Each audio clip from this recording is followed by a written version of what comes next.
శ్రీస్ welcome to our channel Telugu Italian. So నేను ఈ వీడియోలో ఒక ఇంపార్టెంట్ టాపిక్ గురించి అయితే మీకు చెప్దాం అనుకుంటున్నాను. నేనే ఈ టాపిక్ గురించి చాలా వీడియోస్ అయితే రిఫర్ చేశాను, చాలా వెబ్సైట్స్ అయితే రిఫర్ చేశాను. In case me visa duration కనుక 90 డేస్ కంటే ఎక్కువ ఉంటే మీరు వితిన్ 8 డేస్లో ఇటలీకి రీచ్ అయిన తర్వాత వితిన్ 8 డేస్లో మీరు రెసిడెన్స్ పర్మిట్ అయితే డెఫినెట్గా అప్లై చేయాలి.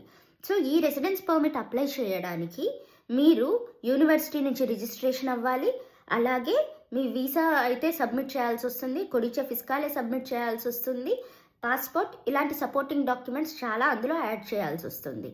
ఇన్ కేస్ మీరు స్టూడెంట్గా వచ్చినట్లయితే స్టడీ పర్మిట్ అప్లై చేయాలి, వర్క్ బేసిస్ మీద వచ్చినట్లయితే వర్క్ పర్మిట్ అప్లై చేయాలి. ఇన్ కేస్ మీరు వర్క్ పర్మిట్ అప్లై చేసే పని అయితే మీ ఎంప్లాయర్ ఇచ్చే లెటర్ అండ్ సపోర్టింగ్ డాక్యుమెంట్స్ అనేవి డెఫినెట్గా మెన్షన్ చేయాలి. ఇలాంటి ఇన్ఫర్మేటివ్ వీడియోస్ కోసం ఫాలో మై ఛానల్